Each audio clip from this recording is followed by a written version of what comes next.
He had never paid much attention to his reflection before, not in the way people sometimes stop and inspect themselves as if hoping to find something unfamiliar, something deeper, hidden beneath their own features. For him, the mirror had always been just that, a flat surface of confirmation, a tool to shave by, to check that his collar wasn't askew, to register the fatigue in his eyes without the need to name it.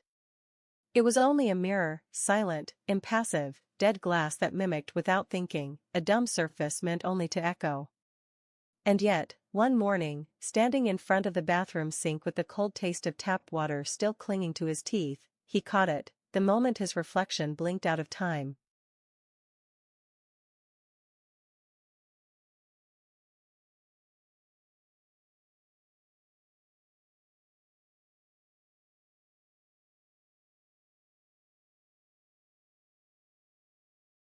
It was small, a delay no longer than a breath held, just a fraction too long, but enough to register, enough to stick in his mind like a grain of something coarse caught under the tongue.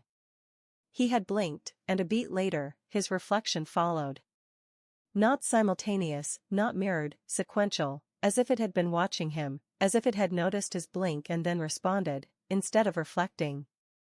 He didn't move for a long time after that, just stared at himself in the glass, eyes wide and burning slightly from the effort of keeping them open, waiting to see if the image would flinch, if it would anticipate instead of follow, but it didn't. The delay was gone. The reflection returned to perfect symmetry, to passive mimicry, and after some time, maybe 10 minutes, maybe more, he shook his head and walked away, chalking it up to fatigue or imagination or the subtle lag of perception that sometimes haunts the edges of waking.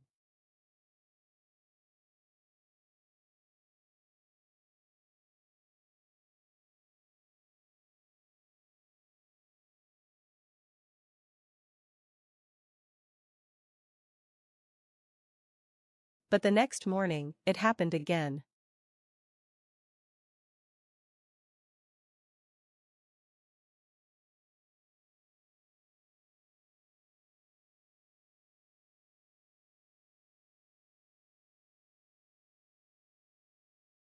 Not the same way, not with the blink, but with the mouth.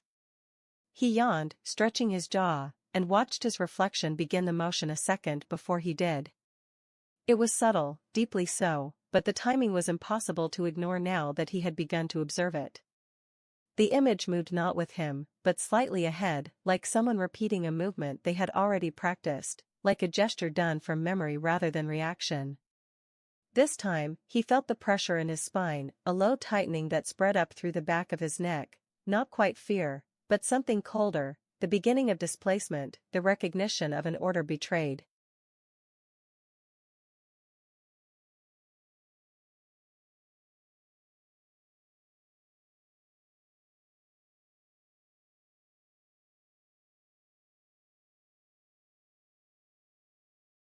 He spent the next 2 days avoiding mirrors as much as possible, not overtly, not with melodrama or panic, but with small decisions that added up, brushing his teeth with the light off, glancing only at the sink rather than the glass above it, shaving slowly while looking slightly to the side, catching glimpses only in reflection off metal or water, never squarely, never directly.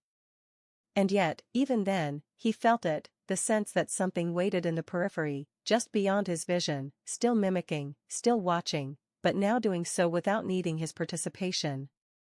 The mirrors no longer felt like surfaces, they felt like rooms.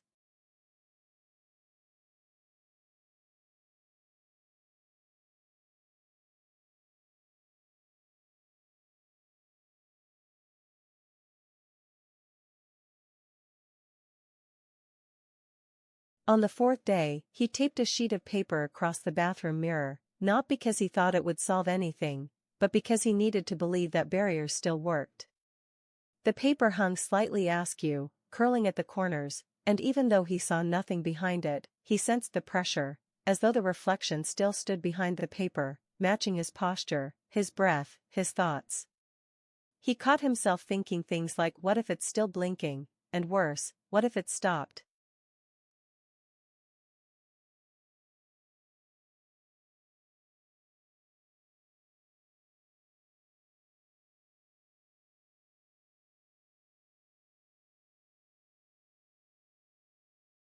He began noticing that his mirrored self, when he dared to look at it again, no longer carried fatigue the same way. There was a tightness to the skin around its mouth that he did not recognize, a faint difference in the slouch of the shoulders, and once, late at night, passing the darkened hallway mirror, he saw himself standing too straight, head too level, as if the version inside the glass had forgotten to feign his tired posture. He stared at that reflection for nearly an hour, unmoving, until his knees trembled from stillness, but the image didn't flicker, didn't change, didn't repeat the earlier mistake. It just looked back, calm, symmetrical, disciplined, until he turned away and walked into the kitchen, heart heavy, not with terror, but with the slow suffocation of something quietly unraveling.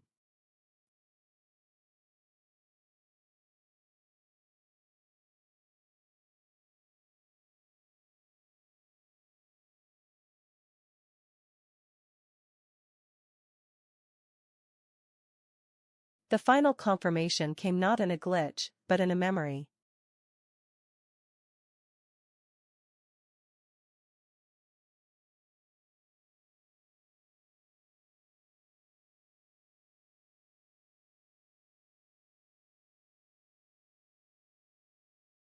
He stood at the sink one evening, wiping his face with a towel, and as he looked up, he noticed a faint smudge on the lower right of the mirror, a print, perhaps, or residue from a splash of water, and without thinking, he reached up and wiped it with his thumb. The reflection wiped its smudge with the left hand. Not the mirrored opposite, the same side, the same hand, the movement perfect in every detail except that it was wrong, entirely wrong, and had no reason to exist unless something had rewritten the rules of reflection. He froze, thumb still raised, and in that moment, just for a fraction of time, his reflection didn't lower its hand. It stayed up. Waiting.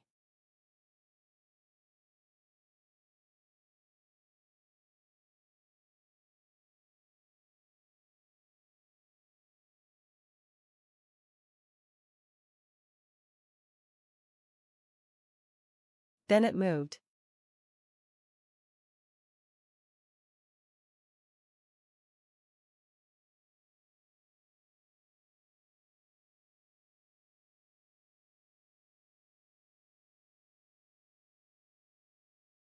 And so did he.